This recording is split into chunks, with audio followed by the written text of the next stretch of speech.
Muitas das vezes, algumas séries acabam cortando tramas aí e personagens por conta de polêmicas, por conta de treta de diretores com atores, ou ao mesmo os próprios autores ali da novela ou de uma série, enfim.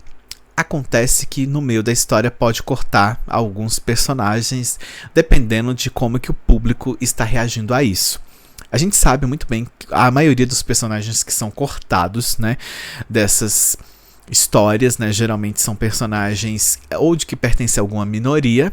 E dessa vez a polêmica está com The White Lotus, né, gente? Que aqui, segundo a Veja, né, essa matéria da Veja e feita pela Bárbara Bigas, diz assim: o motivo que fez The White Lotus cortar tramas de personagem não binário. A revelação foi feita pela atriz Carrie Coon, que fez a personagem, a mãe da personagem LGBTQIA+, da série, né? Essa é uma série muito polêmica. Ela já envolveu, assim, ela é tipo um Game of Thrones no quesito de mostrar atores, né, sem roupa. Então essa série tem isso aí nela, né? Nas temporadas dessa série existe essa polêmica aí de, né, descamisar os homens dessa série.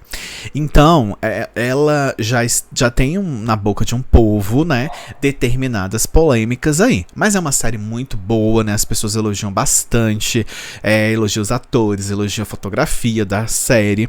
Então, agora a gente vai entender por que cortaram essa personagem e por que gerou essa polêmica tão grande aí depois do corte dessa personagem.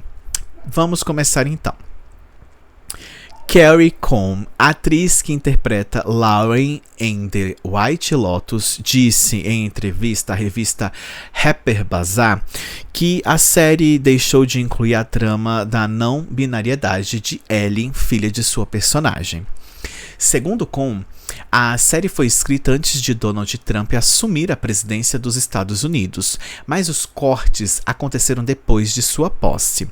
Considerando a maneira como o governo Trump armou a guerra cultural contra pessoas transgênero, ainda mais desde então, quando chegou a hora de cortar o episódio, Mike sentiu que a cena era tão pequena e o tópico tão grande que não era a maneira certa de se envolver nessa conversa, afirmou a atriz. Desde que assumiu a presidência dos Estados Unidos, Donald Trump tem discursado contra os direitos da população transgênero. Assim que começou seu mandato, Trump afirmou: assinarei ordens executivas para acabar com a mutilação sexual infantil, tirar os transgêneros do exército e das nossas escolas de ensino fundamental e médio. E será a política oficial do governo dos Estados Unidos que haja apenas dois gêneros, masculino e feminino. Nessa nova temporada de The White Lotus, Lauren está tentando contar para pessoas próximas sobre o gênero de sua filha e buscando adaptar a linguagem de forma que as pessoas respeitem seus pronomes. Ela ainda descobre que sua amiga Kate é possivelmente uma eleitora de Trump e que traria um peso maior para a cena que foi cortada. Era apenas uma cena curta, mas para mim ela deixava a questão sobre Kate votou no Trump muito mais provocante e pessoalmente ofensiva a Lauren, considerando que a sua filha está no mundo.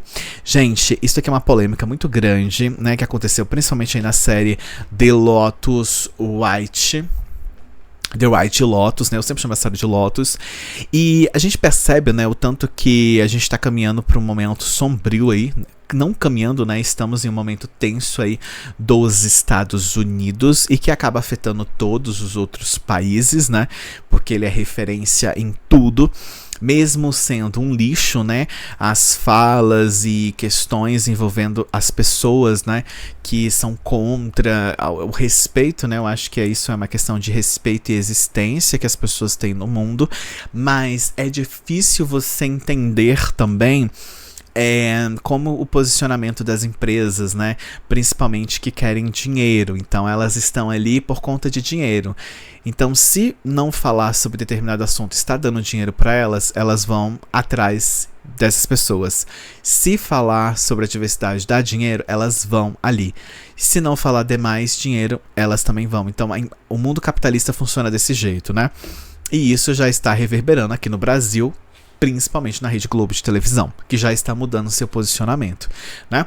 Então, assim, é uma situação que eu fico chocado, eu fico abismado com isso, de você cortar um personagem da sua história por conta de política, mas a gente entende que essas empresas querem ficar de boa ali com não sei nem se pode chamar aquilo de presidente Donald Trump, mas enfim, a gente sempre fica pensando que a democracia fica sofrendo, né, em determinados países do mundo, né? Difícil isso. Comente aqui o que vocês acham de tudo isso. Eu acho uma tremenda palhaçada, de verdade. Eu acho a pior palhaçada que podia entender. Falta de respeito com as pessoas não binárias. Eu acho que totalmente fora de contexto, assim. Nunca apoiaria uma questão assim tão horrível que discrimine as pessoas, né? Agora a gente vai ver uma outra polêmica sobre essa mesma série que eu separei aqui. E assim, gente, essa série já causou muita polêmica, mas agora, né, a gente falou sobre essa questão de cortar personagens da trama. Agora a gente vai ver sobre a polêmica de homens sem roupa, que é um tabu na televisão, e em The White Lotus isso também gerou bastante polêmica. O perfil que a gente vai ver vai ser o André Doval, que está fazendo uma análise sobre as vulnerabilidades e a série também sobre The White Lotus. Já é 2025 e as pessoas ainda ficam chocadas com uma bilola. Não estou acompanhando White Lotus, mas toda vez que eu vejo uma repercussão na internet é porque apareceu um homem sem roupa. É interessante observar que ao mesmo tempo que eles tentam normalizar isso, nunca é uma situação normal, é sempre uma surpresa. A TV americana é muito mais careta que a brasileira, principalmente nos anos 80 e 90, vez ou outra a gente via um traseiro, mas não é tão comum a gente ver homens nessa situação como a gente vê mulheres. Existe um culto ao falo em várias culturas, em várias épocas, há vários milênios, porém vale lembrar que falo é um conceito, ele não precisa estar necessariamente acompanhado da imagem em si. Inclusive tem alguns atores que defendem que essa ideia de poder masculino tem muito mais eficácia se você não vê o dito cujo. Nessa terceira temporada de White Lotus, teve novamente um personagem maduro interpretando essa cena. E nas duas vezes que isso aconteceu, foi justamente numa posição de vulnerabilidade. Mesmo quando são os personagens mais jovens, como os lindos do Patrick Swayze e do Theo James,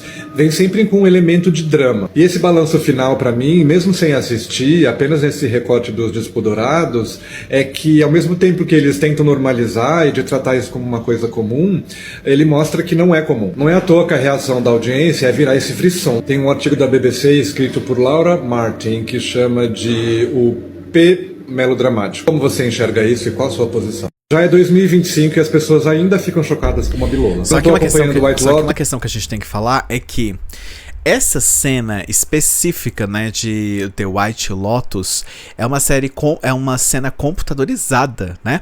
A gente vê aí que ela, mesmo sendo computadorizada, essa série, as cenas, né, chamam muito atenção.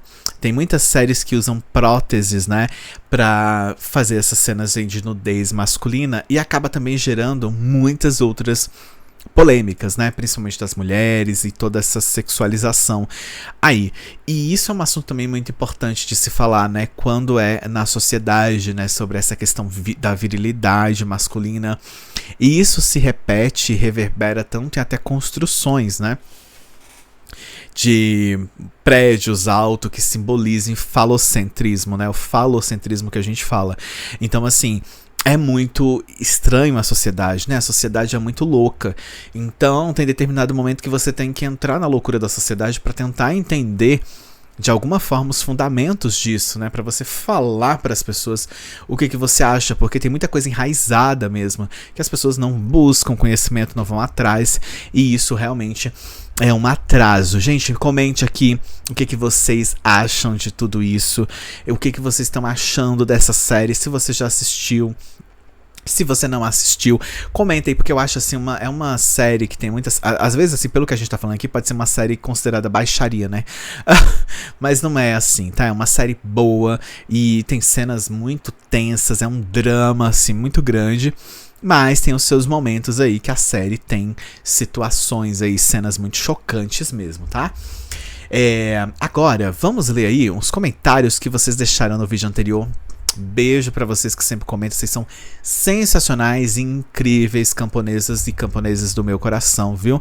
Vocês são sensacionais. Olha, vamos aqui pro primeiro comentário que a gente tem, que diz assim: se você quiser aparecer no próximo vídeo, já comenta nesse daqui que eu vou ler o seu comentário, viu? Independente do que seja, a gente lê tudo aqui no próximo comentário, no próximo vídeo, tá? Marcos Serafim falou assim: não creio. Você não crê em quê, menino? O que você não crê, Maicon? Não creio que ela seria tão criticada quanto a Débora Bloch sendo. Pra mim, ela seria capaz de exaltar a arrogância, a antipatia que a Beatriz Segal conseguiu na primeira versão. Ela tem um ar nobre, como a personagem exige. E quando digo nobre, entenda, por ser snob. Creio que ela conseguiria passar essas ideias de snob. Eu também acho que ela conseguiria, sabe? Eu acho super que a Fernanda Torres conseguiria fazer, né, esse ar de esnobada e aquela cara de nojo, assim. Ai, o Rio de Janeiro, o que é isso? Eu acho que ela conseguiria fazer, viu? Eu tenho certeza que ela conseguiria. Mas eu acho também que nesse momento ali atual, tipo, ela vem de um filme muito bem requisitada, muito bem. Aí do nada jogam ela nessa bomba.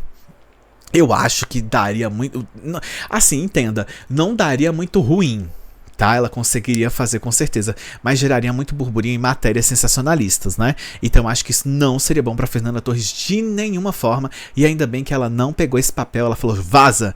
Às vezes um não é muito importante, que você tem que aprender a dizer não também, que te livra de muita enrascada, né? Eu acho... Beijo, Marcos, obrigado pelo seu carinho, viu? Obrigado pelo comentário.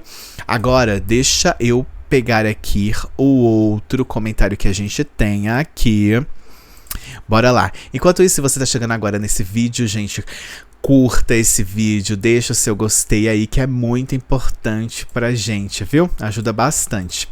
Olha, deixa eu ver aqui o próximo. Esse comentário aqui eu acho que eu já li, o comentário da Nilva. Já li, sim. Esse daqui também, a gente já leu. Deixa eu ver aqui o outro. Ó, já lemos também. Ah, eu queria falar uma coisa pra vocês. Eu lembrei agora. Lembrei. Quando a gente tá falando sobre, principalmente de atores, né, de comédia... Esses atores, eles conseguem... eu acho que a maior dificuldade do ser humano é você fazer outra pessoa rir. Eu acho, tipo... Se uma pessoa consegue fazer uma outra rir, com certeza ela vai conseguir fazer a outra pessoa chorar em uma cena. Tô falando isso no mundo do teatro, no mundo de novela e etc. Porque eu acho que existe uma dificuldade muito grande de você fazer as pessoas sorrirem. É muito difícil, gente, você criar uma piada para as pessoas assim. Eu acho que deve ser um caos, assim, sabe? Fazer, por exemplo, rir igual a Ingrid Guimarães, né? Que só dela abrir a boca você já tá rindo, contando as histórias dela. O próprio Paulo Gustavo, né? Que era um cara engraçado, abria a boca e começava a falar cada loucura.